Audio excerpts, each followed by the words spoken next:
nos ajude a quietar as nossas aflições, nossas ansiedades.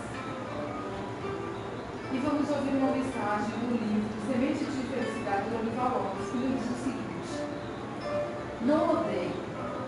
Quem odeia não aceita explicações, não analisa, não pondera, não pensa. Quer a destruição, o mal, a desgraça. Deixa-se levar sem freios, sem modo e sem direção. O rosto se transfigura, o olhar fere, a palavra maldade. O ódio não merece estar com você. É para o amor que você deve se inclinar. Por favor, ame. Um sentimento de amor, por menor que seja, derruba uma montanha de ódio.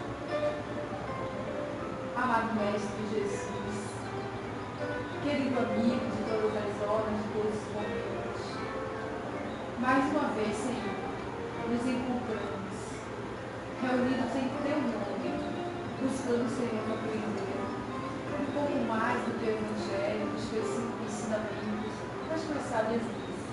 Pedindo, Senhor, a Tua permissão, Teu Pai, para que possamos tocar nos corações de todos aqui presentes, encarnados e desencarnados, a palavra do Teu Evangelho. Pedindo, Senhor, de uma forma especial pelo nosso companheiro Códice, que hoje será o Teu intermediário, nos ajudando cada vez mais a entender aquilo, Senhor, que o Senhor está sempre nos chamando a atenção para refletirmos a sua mensagem. Abençoe os nossos propósitos, as nossas intenções, e que todos nós possamos sair daqui hoje bem mais fortalecidos do que quando aqui adentramos. E assim, certos da Tua presença, da presença da equipe espiritual que coordena esse trabalho, nós pedimos a permissão, Senhor, para iniciarmos as nossas atividades da noite de hoje, mentalmente dizendo assim: Pai nosso que estás nos céus, santificado seja o vosso nome. Venha a nós o vosso reino, seja feita a vossa vontade, assim na terra como no céu. O pão nosso de cada dia nos dai hoje, perdoai nossas ofensas, assim como nós perdoamos aos que nos têm ofendido. E não nos deixeis cair em tentação, mas livrai-nos do mal, que é assim seja. Muita paz para todos nós. Então, boa noite a todos e a todas, sejam bem-vindos e bem-vindas, acho que todos me conhecem, né? O nosso tema de hoje é nós falarmos sobre provas da existência de Deus. E esse tema, ele está no Livro dos Espíritos, como de alguma sorte, em toda a codificação espírita, porque não dá para a gente falar sobre a doutrina espírita sem nos atermos a essa questão que é Deus.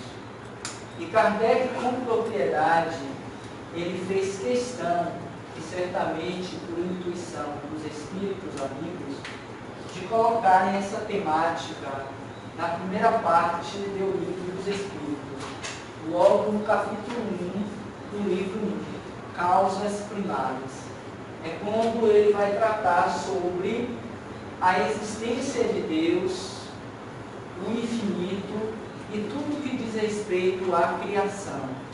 Porque não dá para falar de vida, não dá para falar dos princípios básicos da doutrina espírita sem nós começarmos sobre a inteligência suprema, a causa primeira de todas as coisas.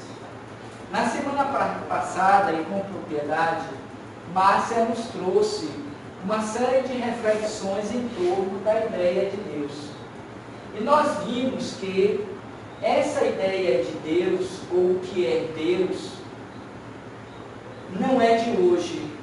Desde os povos mais primitivos, essa ideia, esse sentimento em torno de algo superior ao humano sempre existiu. E somente com a doutrina espírita é que nós passamos a compreender Deus dentro de uma dimensão maior, dentro de uma realidade que até então não tínhamos.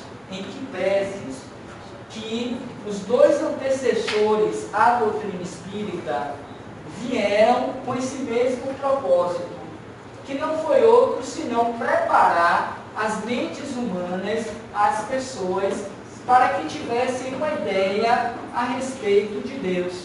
Então surge Moisés, que nos apresenta aquele Deus guerreiro, aquele Deus vingativo, aquele Deus punitivo. Tudo bem?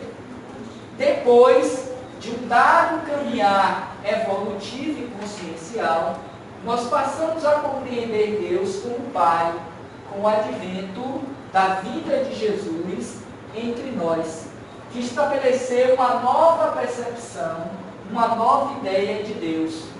E através do tempo, nós passamos a vê-lo sobre várias dimensões, porque o entendimento de Deus está na razão direta da consciência amadurecida e psicologicamente de cada indivíduo. Porque para cada um de nós, a ideia de Deus é diferente. Porque como vimos também na semana passada, Deus não se explica, Deus se sente. E quanto mais consciente é o espírito da sua realidade espiritual, e quanto mais ele avança no seu processo evolutivo, mais essa dimensão a respeito de Deus se modifica.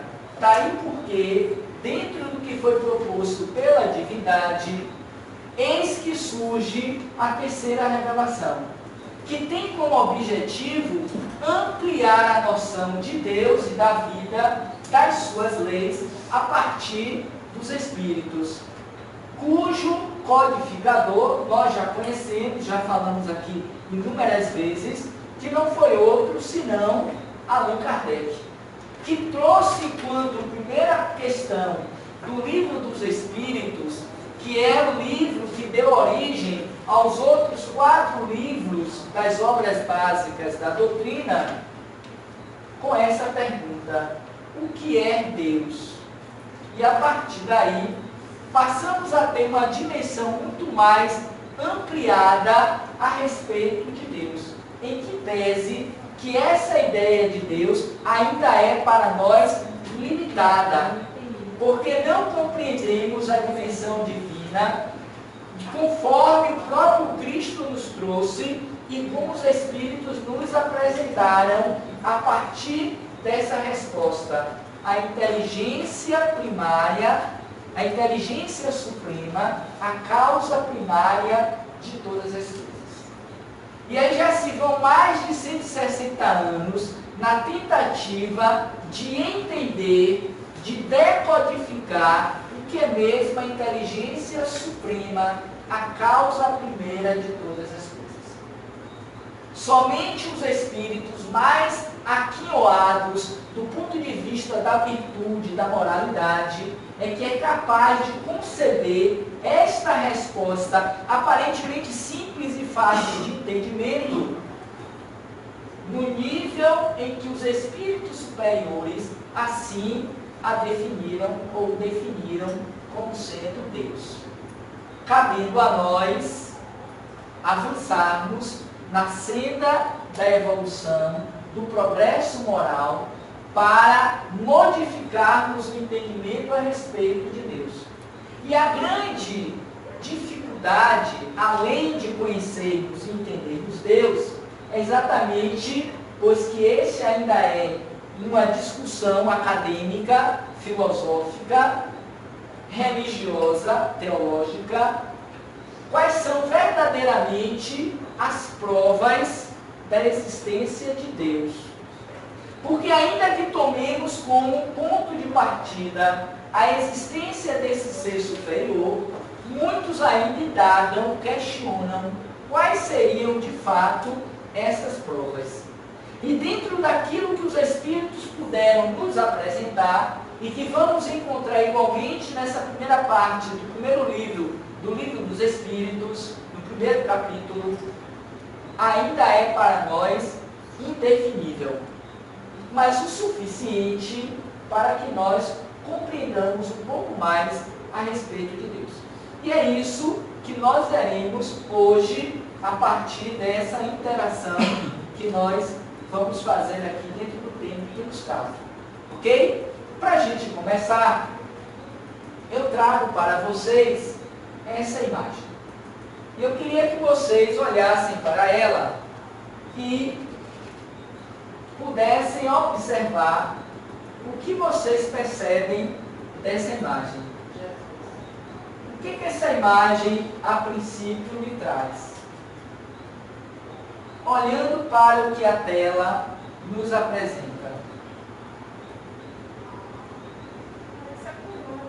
Hã? Onde está a coroa? Embaixo? Uma águia com uma aguinha e um ninho. Está claro isso? Alguém consegue ver duas aguinhas? Consegue?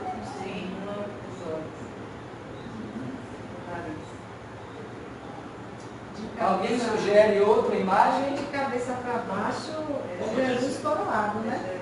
Olhando de cabeça para baixo, de baixo para cima. E vocês conseguem ver Jesus aí? Sim. Não consegue, Simone? Eu não. Não conseguiu? Aqui é a Marisa. Baixo para cima. Ele é um rapaz acessível, mas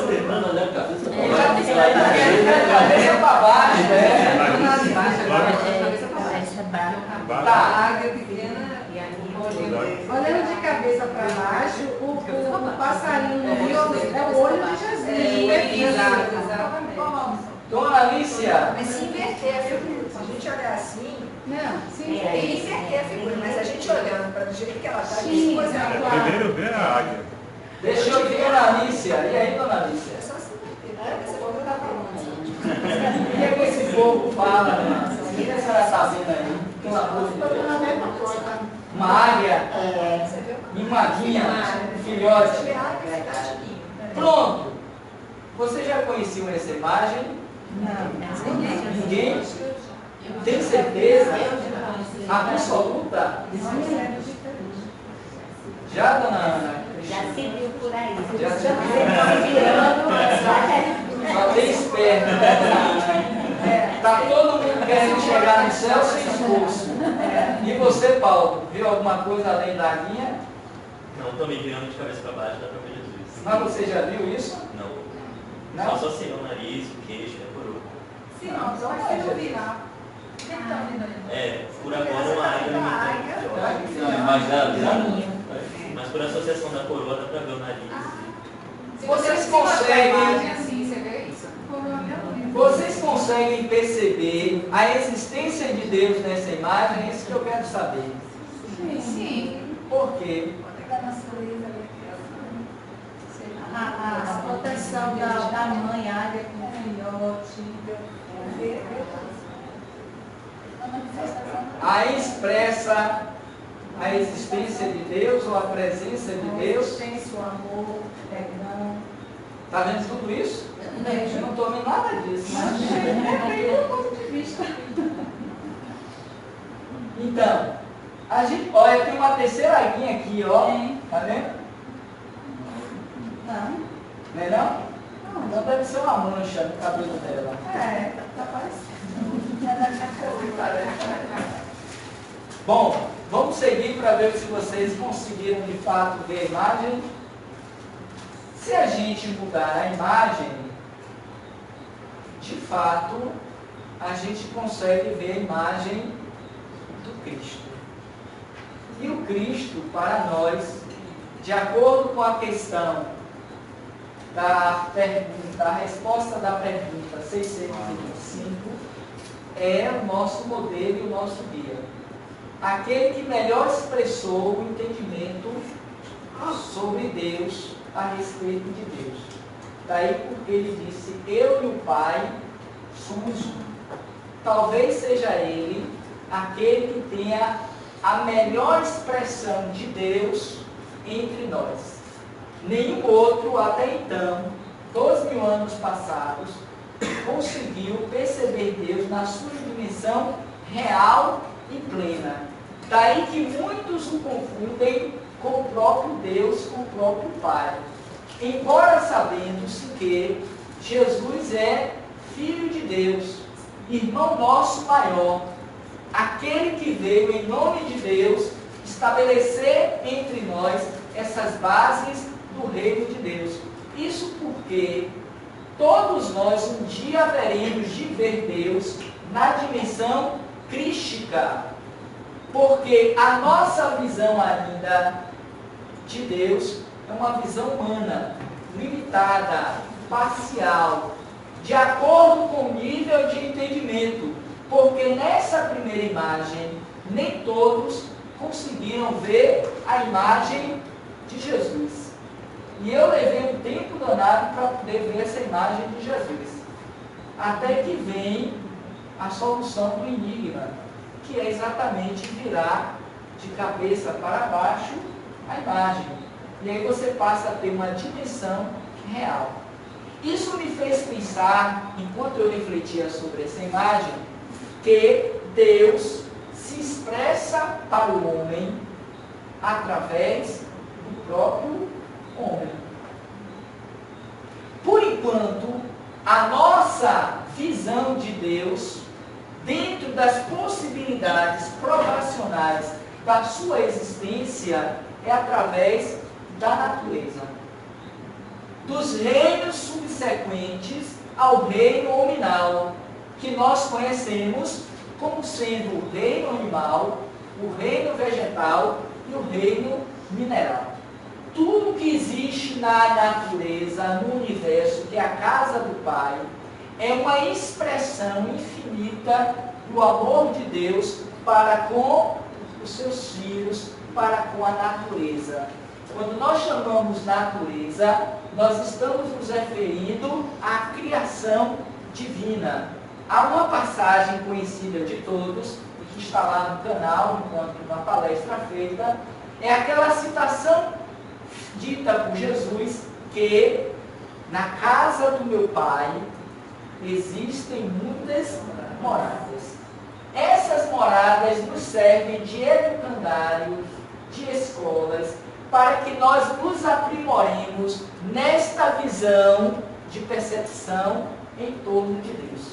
E essas moradas servem para o espírito, na sua trajetória evolutiva, para o seu desenvolvimento moral e espiritual, adquirindo as virtudes necessárias para uma compreensão ampliada de Deus. E toda a nossa existência, desde a nossa criação, é com esse objetivo. Daí disse Jesus, com propriedade também: vós sois deuses. Significa dizer que essa porção divina, crística, tem em mim, existe em mim e existe em cada um de nós. E o desafio nosso, mediante o conhecimento da verdade que liberta, é nós aprofundarmos o entendimento em torno desta realidade divina. Porque não podemos nos ver apenas e tão somente como muitos o viram, no caso de Jesus, como sendo apenas o homem Jesus. Esquecidos de que existia também um Jesus crístico, um Jesus divino, aquela porção que existe em mim e em toda a criação, que tende a impulsionar o processo da evolução para que nós nos identifiquemos como filhos de Deus. Porque, por ora, no nosso estágio de compreensão, o entendimento que nós temos é apenas humano. Por isso, dessa separatividade, desse distanciamento, que muitas vezes, somente com a dor, somente com a perda, o sofrimento, é que nos faz repensar que nós temos um Pai, tal qual a parábola do filho pródigo, que saiu para uma longa viagem, enquanto esteve viajando e possuidor dos bens materiais, ele esquecera que tinha um pai que o aguardava. E depois que ele perde tudo, a ponto de estar comendo os farelos dos porcos, ele se lembra que ele tinha um pai. E então ele resolve voltar para casa. E o que o pai faz? Ao invés de se aborrecer, de se chatear, de brigar, ele manda preparar uma grande festa. Porque o filho que estava perdido foi resgatado. Voltou para casa. E é esse movimento que nós precisamos fazer. Voltar para casa dentro dessa consciência de que igualmente eu sou o Filho de Deus. E quando assim eu faço, eu vou adquirindo créditos valiosos, eu vou subindo os degraus da evolução, e a minha visão de Deus passa a ser diferente da de até então, como sendo aquele que vai me socorrer, como aquele utilitarista que vai resolver os meus problemas humanos e emocionais. Porque quando nós recorremos a Deus, com raríssimas exceções, e uma dessas exceções conhecidas de muitos de nós, chama-se Irmã Dulce, nós só procuramos quando do momento da dor, do sofrimento. Quando nós estamos desesperados, e está lá no Evangelho que a prece, ela tem 3 finalidades, que é pedir, que é agradecer, que é louvar.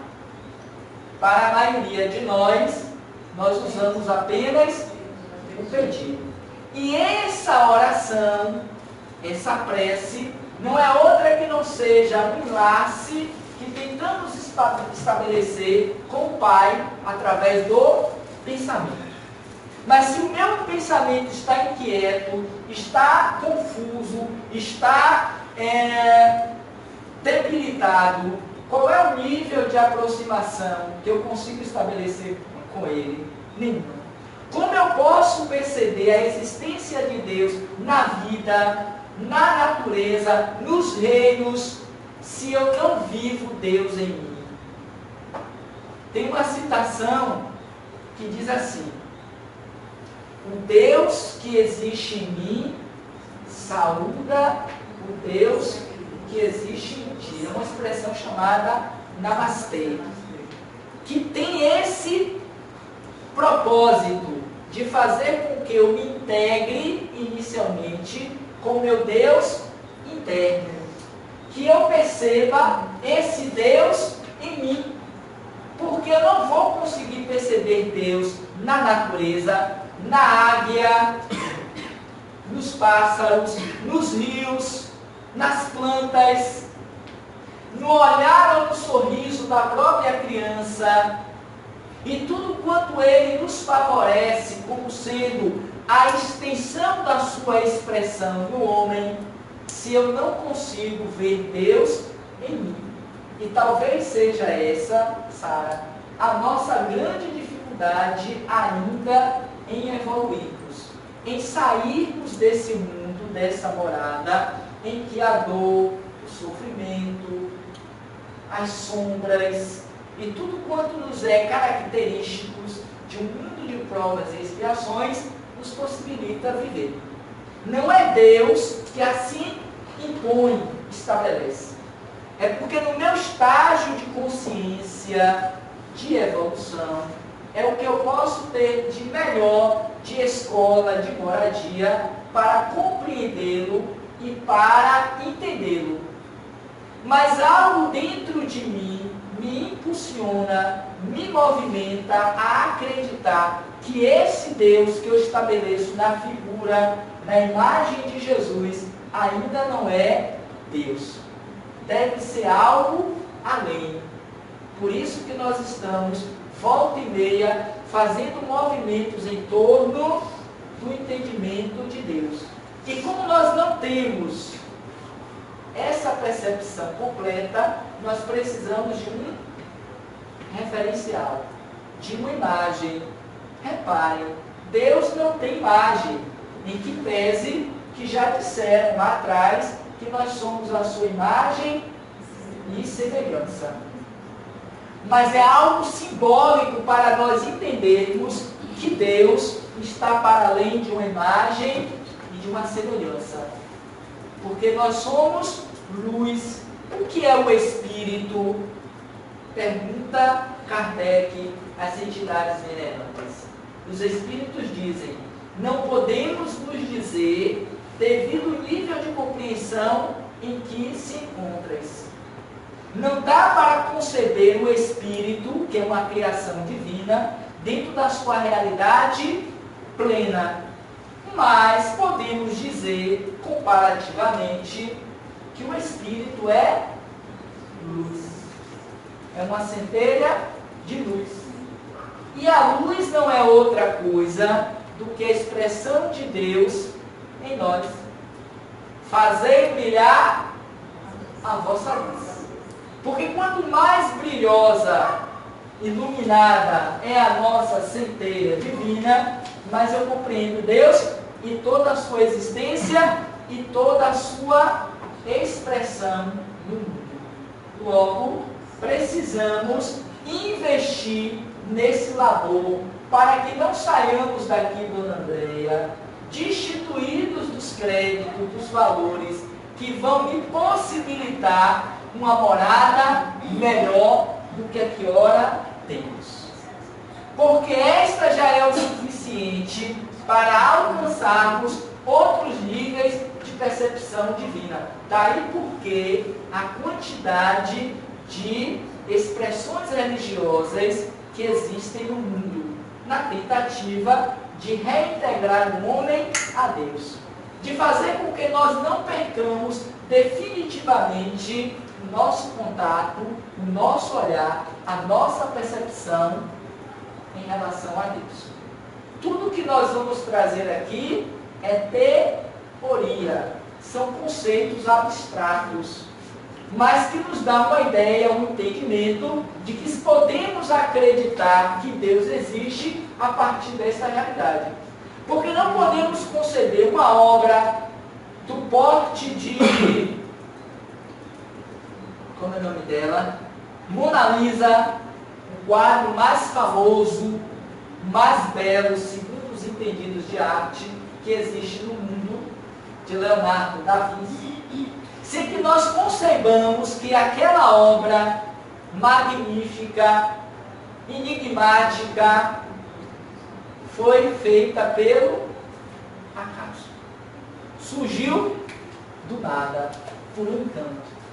Deve ter algo por trás que a criou. Podemos até não saber o Criador, mas a lógica, o entendimento racional diz que essa casa não caiu do céu e ficou aqui há 50 anos. Alguém a construiu. Percebe? Se não foi uma ação humana, racional, consciente, tem algo que está além disso. E esse algo, em que pese os variados nomes através da história, que Márcia, me parece, também trouxe na fala dela, é Deus. Certamente. Um ser supremo, superior à nossa realidade humana, tacanha, limitada, bem aquém daquilo que nós ainda veremos de atingir. Portanto, desapeguem-se. Eis a ordem divina. Desapeguem-se das imagens. Desapeguem-se do que é transitório, material, porque o exercício do aprendizado deve ser em torno da vivência de Deus.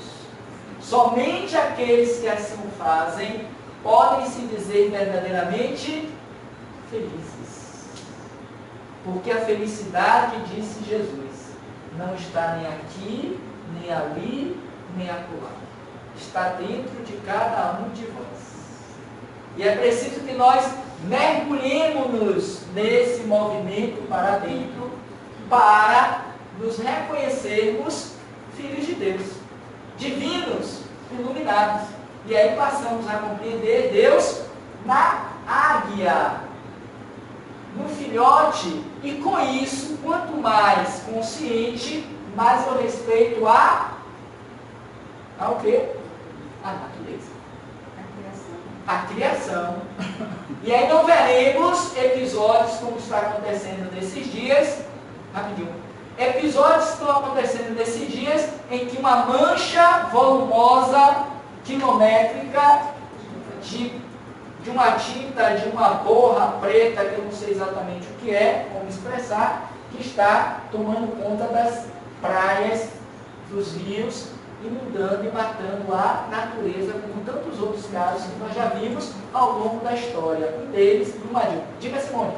E a gente está vendo que a própria ciência está se rendendo à existência de Deus. Porque quando você começa... Agora, a moda da inteligência artificial, né? Todo domingo a gente tem uma reportagem, às vezes, muito fantasiosa sobre a inteligência artificial, que muitas pessoas estão fantasiando com medo de que a criatura vá superar o Criador. Então, das pessoas ligadas, né, à própria inteligência artificial, o filósofo o Milton, ele lançou um livro chamado Superinteligência, onde ele remete a gente que está muito além da gente fazer o que nós somos. Por exemplo, você pega um computador, ele não consegue reproduzir o sistema óptico da gente, até hoje não conseguiu. Ele não consegue reproduzir a estrutura da fala, a área de Wernicke, a área de Broca que tem no cérebro, ele não consegue. Mostrando, né, que tem algo a mais. O próprio decodificador do genoma humano, ele tem um livro que é a linguagem de Deus. Né? Então, a própria ciência, os cientistas mais de ponta, Einstein já fazia isso, eles estão nos prometendo que tem algo muito além, que a gente não consegue compreender nem atingir, que é Deus. Então, os grandes cientistas estão trazendo essas provas, porque eles estão se convencendo que tem coisas que ficam muito fora do nosso controle, muito fora da nossa inteligência. Haja vista o que existe no universo, nas galáxias. Eu estava assistindo hoje um vídeo de Haroldo Dias em que ele vai tratar exatamente disso. Que para nós chegarmos a uma determinada extensão da Via Láctea, nós vamos levar milhões de anos, centenas de anos, anos-luz para o atingimento dessa proeza. Até mesmo para chegarmos em determinados planetas que o próprio corpo físico não tem condições, estrutura para poder chegar. E esse é uma tentativa de ratificar algo que é real, mas que não se quer aceitar. Por quê?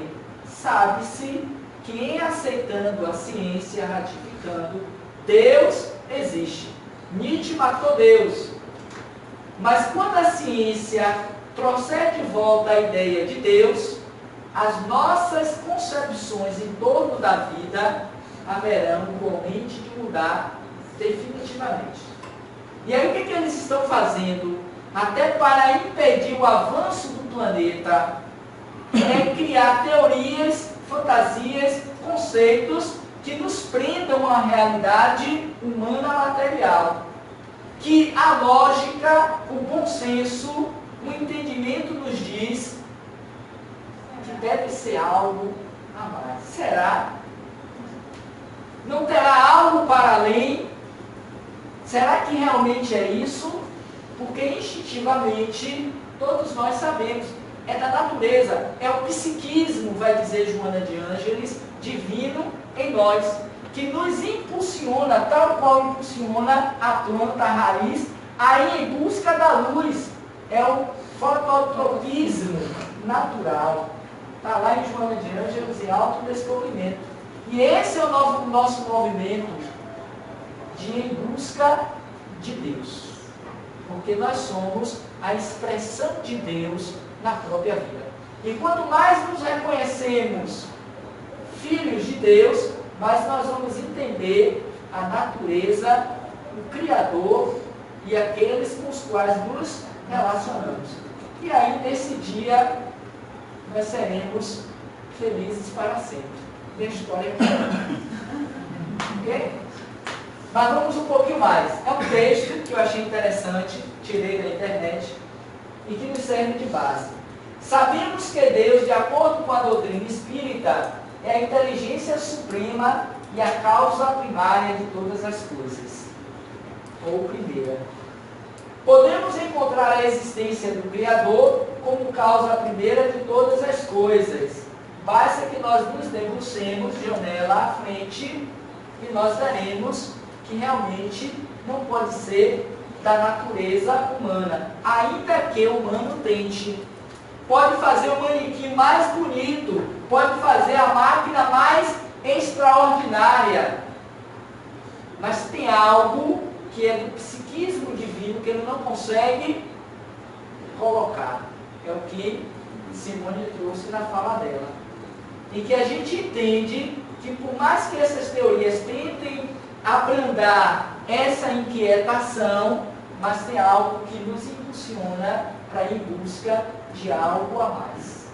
Então, a ciência não conseguiu identificar alguns fatos que existem no universo. Está aí a obra de Deus.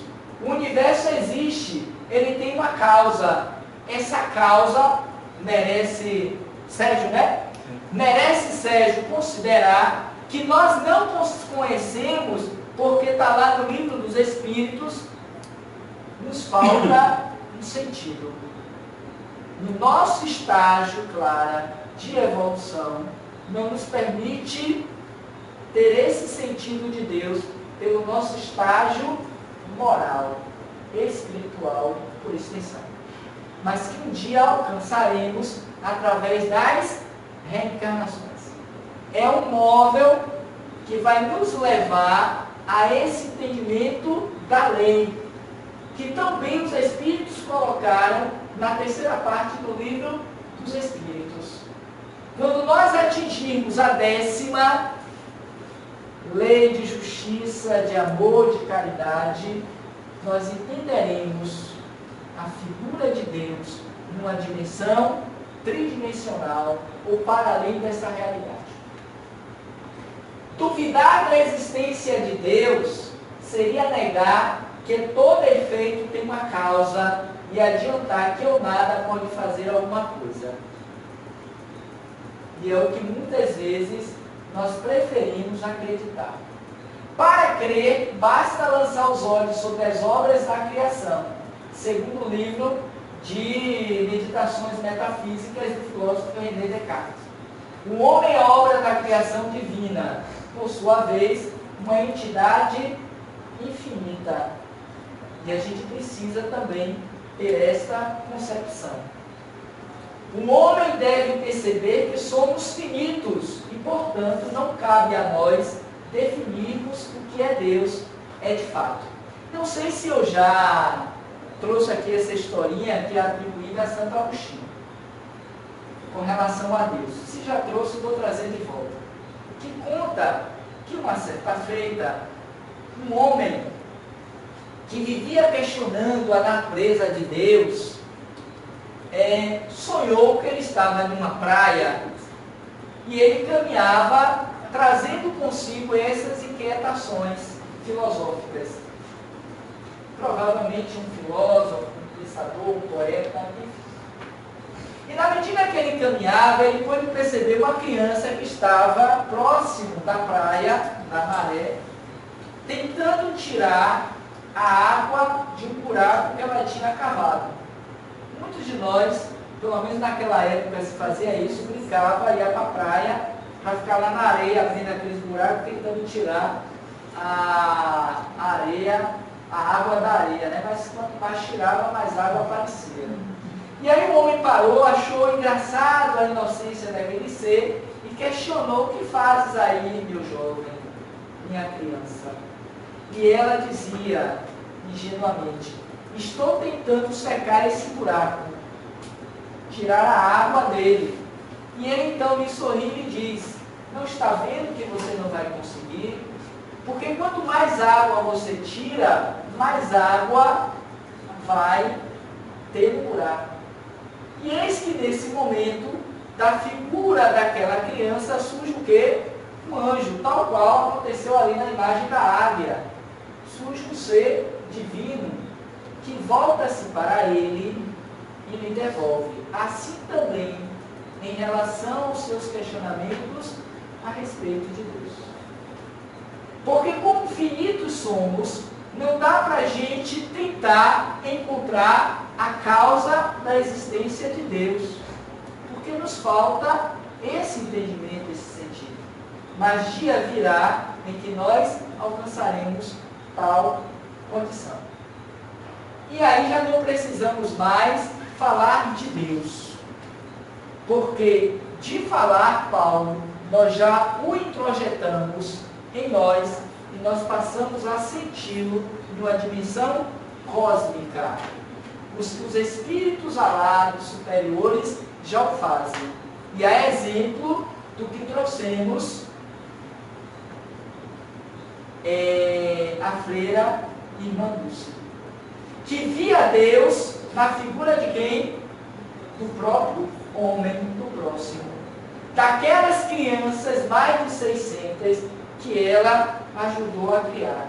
Daqueles desvalidos doentes que ela trouxe para dentro da sua casa, começando pelo galinheiro, indo lá para uma casa simples, humilde, e ela foi crescendo e crescendo. A obra tomou uma dimensão que não se acreditava, mas ela tinha como certeza a presença de Deus que iria resolver todos os problemas. Ela se alimentava, Mariana. Ela se apresentava, ela se alimentava da expressão de Deus. E aí não tinha problema, não tinha conversa. O obstáculo surgia, Deus resolvia. E ela seguia um passo a mais. Tal feito que hoje lhe garante a possibilidade de ser santa. Não pelo título, tenho dito isso de quando em quando, mas pela obra. Pelo que ela fez e deixou de legado para todos nós. E a gente vai dizer assim, mas eu não sou Irmã Dulce, eu não sou Jesus, eu não sou Chico Xavier, é assim que a gente diz? Pois é, bem que poderíamos ser. Seríamos mais felizes, estaríamos mais próximos de Deus. Mas quem quer abdicar das coisas do mundo para segui-lo? Quem quer ganhar a vida perdendo as coisas materiais? Abrindo mão, né? Abrindo mão. Ou melhor, não é abrindo mão, mas desapegando-se, tendo consciência de que isso já não mais me pertence. Já não faz mais parte das minhas inquietações humanas. Por isso, diz o texto, ele transcende o nosso entendimento.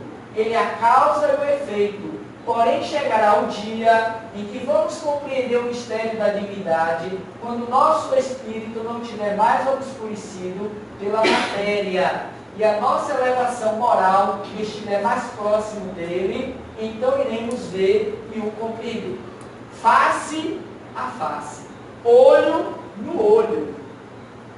E essa é a proposta da doutrina espírita, que nós façamos esse movimento de viver Deus em nós. Porque tudo mais virá por acréscimo. No momento, diz aí no texto, não temos palavras suficientes para descrever Deus. Nosso nível de inteligência está muito baixo da sua linguagem, ou da nossa linguagem, das nossas ideias e sensações. Não temos expressões adequadas para defini-lo. E é o que os Espíritos dizem. Nós nos apropriamos de imagens, de palavras que mais se aproximem do entendimento que tenham aquela humanidade. Mas é muito além do que essa realidade. Mas que bom que a gente já conseguiu chegar nesse nível.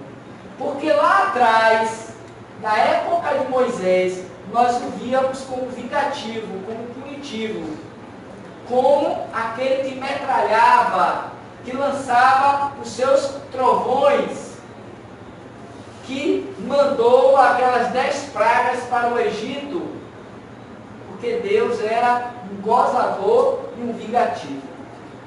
Saímos dessa concepção, em que pese que muitos ainda temem Deus e vivem com essa imagem, para o Deus amor, para o Deus Pai, para o Deus misericordioso, para um Deus bom, que são seus atributos. Mas observem que ainda assim são atributos humanos, materiais. Porque Deus, Ele é apenas. E quando você tenta adjetivá-lo, você está comparando com algo que você conhece, humanamente falando. Por isso que diz assim, menino, não faz isso, que Deus perdoa.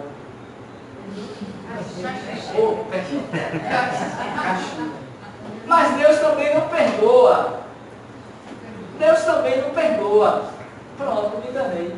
Não perdoa? Não perdoa. Não perdoa. Porque para que Deus perdoe, ele precisa estar o quê? Magoado, ou não é? Tem razão? Se o próprio Gandhi, isso é uma fala de Gandhi, que está anos luz aquém de Deus. Mas quando lhe perguntaram, quando da sua última passagem pela prisão, se ele perdoaria aqueles que o colocaram na prisão, a resposta foi categórica. Eu não os perdoo porque eu não me sinto magoado. Claro, para você perdoar alguém, você primeiro precisou sentir a mágoa, o ressentimento. Mas para que eu não perdoe, eu preciso simplesmente não ter sentido a mágoa. Então quando a gente diz assim, Deus perdoa, é para a gente entender humanamente a ação divina. Mas ainda assim Deus não perdoa. Isso vai dar problema, viu?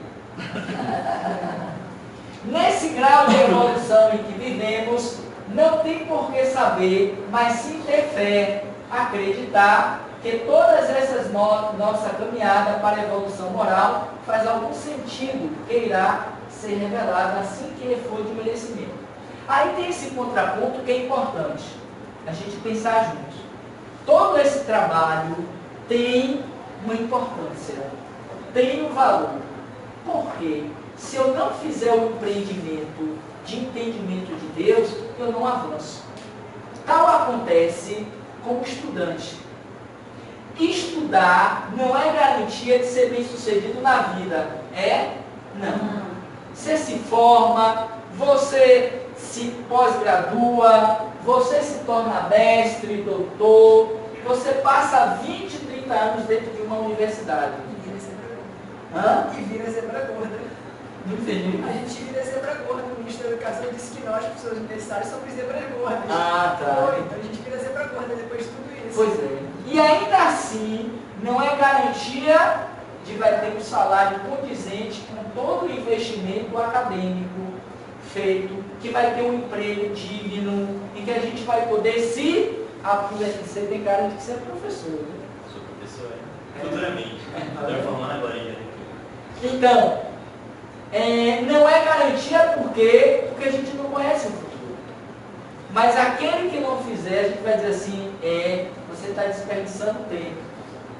É bobagem nos dias de hoje, porque estamos na era do conhecimento, você não procurar uma formação, um conhecimento técnico, um conhecimento universitário, para você ter um embasamento teórico a respeito de um assunto, de uma área. Porque isso pode ser, não é garantia, pode ser um caminho, um viés que vai te levar à realização dos seus sonhos. Trazendo para a nossa realidade espiritual, não investir na encarnação, no nosso aprimoramento moral, assemelha-se ao estudante que preferiu deixar os seus estudos de lado. Relaxou e hoje sofre as consequências do não estudar. Porque nós nos atrasamos do ponto de vista espiritual. E teremos apenas aquilo que nós conseguimos do ponto de vista da nossa conquista moral e espiritual. Então, quanto mais avançamos, mais a possibilidade de apressarmos o nosso caminho, porque esse é fatalmente o caminho que todos nós faremos. Eu sou o caminho, a verdade e a vida. Ninguém chegará ao Pai se não seja por mim. Então, são provas, são indícios de que Jesus nos trouxe a respeito de Deus. Porque somente Ele tinha a condição moral de falar tão claramente e abertamente de Deus. Mas vamos aqui a alguns fatos sobre Deus para compreendê-lo melhor. São os seus atributos. Deus é eterno, só vou ler as citações, tá bom? Para a gente ganhar tempo. Deus é eterno, Deus é imutável, Deus é único, Deus é todo-poderoso, Deus é soberanamente justo e bom. E Deus, ele é único, porque se houvessem mais de um Deus, certamente que lá no Olímpio ia ter grandes problemas de definição. Então, Deus é único. Provas da existência de Deus. Onde se pode encontrar a prova da existência de Deus? Essa é uma pergunta, a de número 4, do Livro dos Espíritos. E é bom que quando cheguemos em casa, façamos a leitura mais detalhada. E os Espíritos disseram: não há efeito sem causa. Procurai a causa de tudo, o que não é obra do homem, e vossa razão vos responderá. Pronto. E aí a gente olha o universo, a gente olha a natureza, a gente nos olha. Existe máquina mais perfeita, mais bela e mais complexa do que o corpo humano? Qual o engenheiro que já conseguiu realizar a obra de uma engenharia, de uma máquina mais potentosa do que do corpo humano? Qual o médico, qual a área da saúde, da medicina, que já conseguiu fazer algo para além de uma realidade humana, capaz de dar a vida a um ser? Não existe isso. Até então, nem em laboratórios se conseguiu tal fação. E se algo vier a acontecer nesse sentido, tenhamos certeza que é uma permissão divina. Não é uma conquista humana intelectual, porque a ciência existe para tal. Porque quanto mais avançamos cientificamente, passamos a compreender Deus dentro de um aspecto diferente e passamos a aceitá-lo melhor. E aí, quando menos se espera, a ratificação, a comprovação, a chancela de que Deus existe. E nunca mais seremos os mesmos. Porque faremos uma revolução de dentro para fora.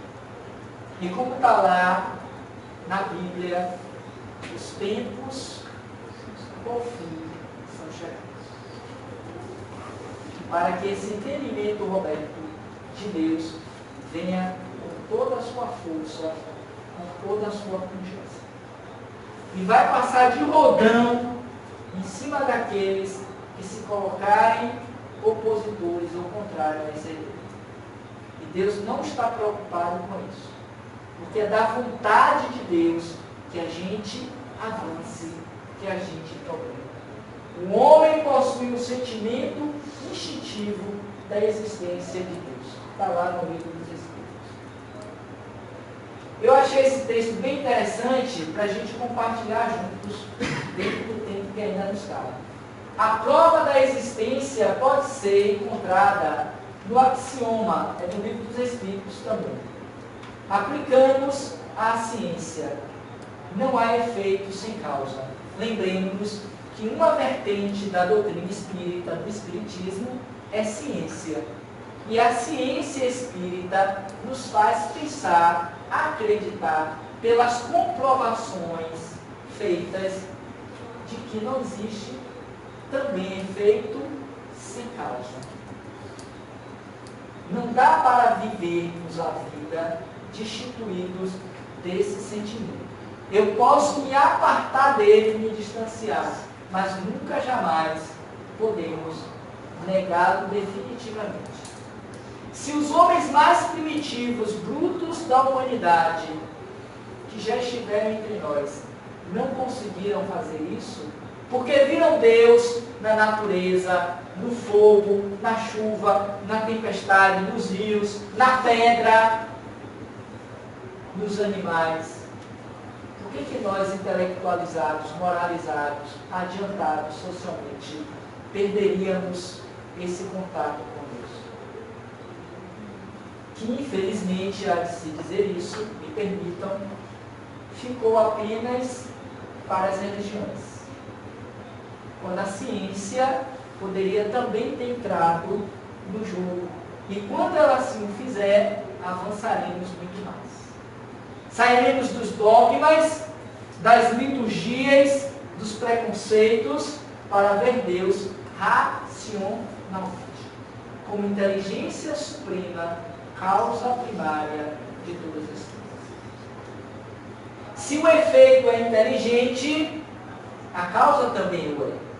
Foi o pressuposto estabelecido, Eliane, por Kardec para o estudo dos espíritos. Para aquela investigação à época, quando das mesas girantes. Partiu de uma visão científica, racional, lógica. O efeito, as respostas eram inteligentes.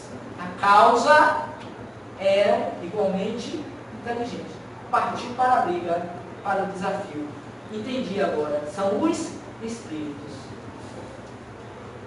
As almas dos homens que já haviam morrido, que estão voltando para dizer que a vida continua tal qual aconteceu com Divaldo, para quem assistiu ao filme Divaldo, o Mensageiro da Paz. Eles vinham para dizer a Divaldo que a existência era para além do corpo físico. Divaldo só reproduzia o que via. E com isso, começou a inquietar aquele povo da cidade de Feira de Salvador, no Gafão. E que hoje tem essa realidade que é a mansão Pantin. Diante desse fato, surge a questão: sendo o homem finito, pode ele perscrutar o infinito? Santo Tomás de Aquino dá-nos uma explicação que é aceita com muita propriedade. A desproporcionalidade entre causa e efeito não tira o mérito da causa, que é da busca, da pesquisa, do estudo, das investigações, porque periodicamente vem se sucedendo uma nova concepção de Deus. Isso é validado.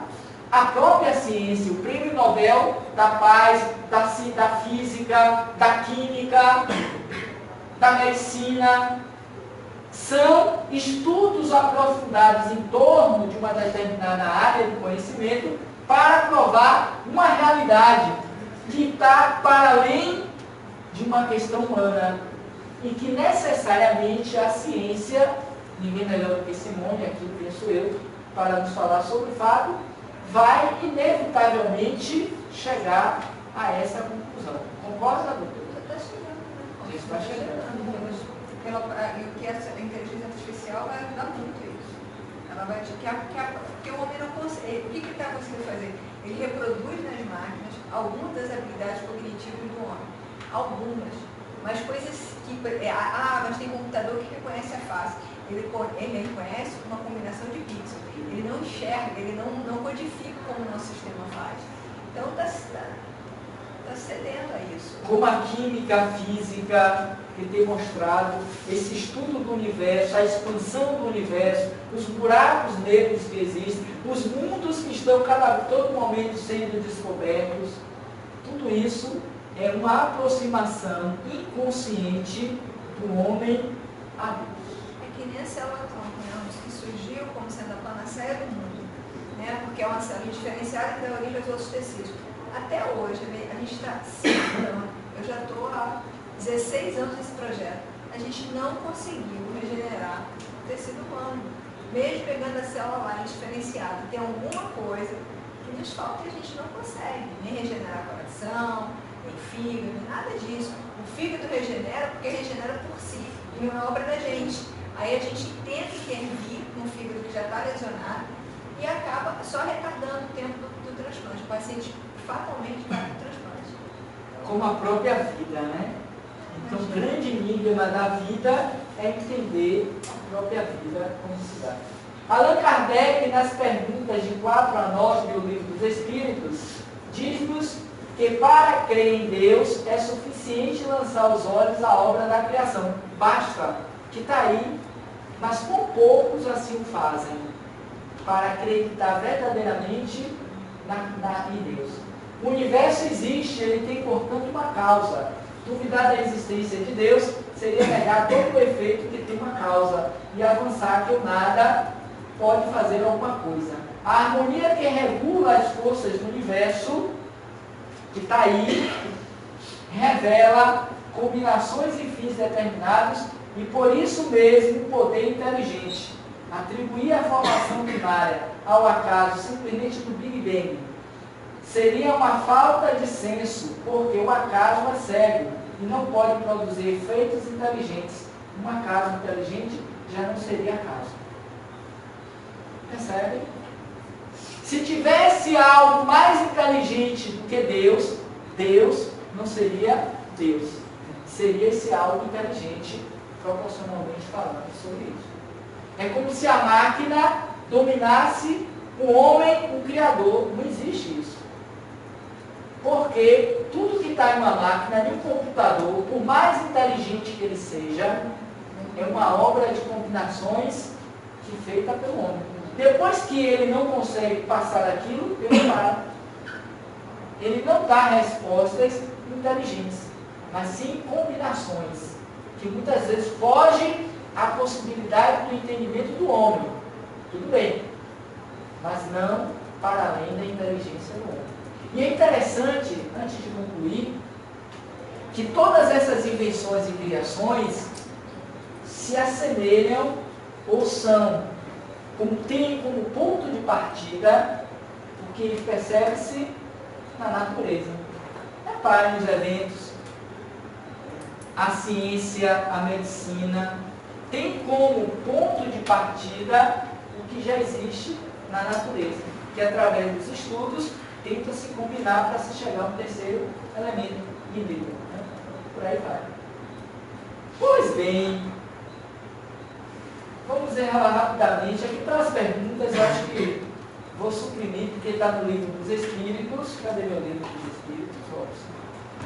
Aqui. Alguém tem esse livro em casa? Pois é. Dá uma olhadinha no capítulo 1 do livro, entre as perguntas 4 e 9. Essa 5 é interessante, vou pegar só uma por tela. Que dedução se pode tirar do sentimento instintivo que todos os homens trazem em si da existência de Deus? Os Espíritos disseram, a de que Deus existe, pois de onde lhe viria esse sentimento se não tivesse uma base? Bem interessante essa resposta. Observem. Os mais primatas, os mais civícolas, os mais distantes do que a gente chamaria de sociedade, de humanidade, as nossas primeiras criações, as nossas primeiras existências no corpo já trazia íncito em nós essa ideia. E aí eles perguntam, de onde viria esse sentimento se ninguém falou com ele sobre Deus? Percebem como é interessante isso? Se humanamente é possível, Cleise, o corpo humano carregar nos genes, todas as partes humanas do pai e da mãe, por que não teríamos, enquanto espírito, essa mesma realidade divina? Percebem? Então é preciso que a gente descortine esse olhar, essa percepção, para entendermos na grandeza que a doutrina espírita nos traz esse tema. Não apenas religiosamente, mas racionalmente.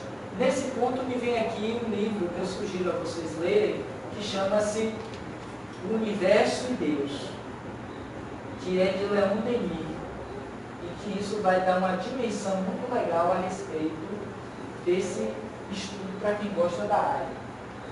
É ainda uma consequência do princípio, não é efeito sem causa.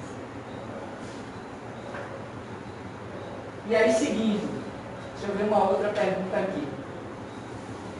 Que pensais, é a pergunta de número 8, que devem pensar da opinião dos que atribuem a formação primária a uma combinação fortuita da matéria ou por outra ao acaso? Aí os espíritos perguntam, respondem, outro absurdo. Que homem de bom senso pode considerar o acaso um ser inteligente? Nada. Entendeu, Lisa? Pense sobre isso. E aí ele traz uma nota de rodapé dizendo: a harmonia existente no mecanismo do universo patenteia combinações e desígnios determinados. Por isso mesmo revela um poder inteligente.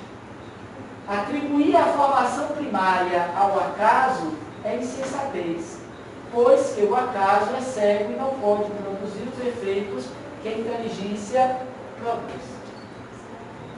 Ok? Tal qual acontece com o cérebro humano, que uma vez limitado, ele não pode produzir determinadas ações, porque não consegue. Agora, o espírito que nele se encontra pode assim fazer, porque não é uma atribuição do físico, em que pese que o físico muitas vezes limita, mas o espírito é capaz. É o que nós vemos na área da arte, em que muitas pessoas, muitos jovens, crianças e adultos, que trazem determinadas limitações cognitivas, são capazes de fazer feitos que uma pessoa dita normal não seria capaz ou não conseguiria.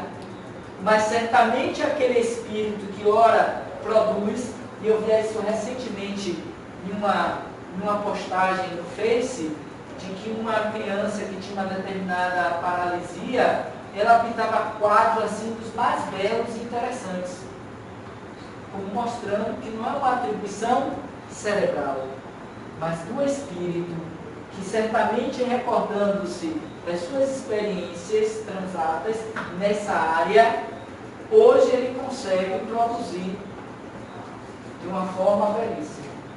Tem uma reportagem, eu esqueci agora a técnica de um pintor famoso da Europa, em que o computador, a técnica desse pintor era que ele fazia um jogo com a iluminação diferente das cores. Isso dava um efeito muito forte nas pinturas dele. Então isso foi levado a um computador, e esse computador decifrou como que ele fazia essa questão do contraste da iluminação. Mas o computador não foi capaz de reproduzir uma única obra desse pintor.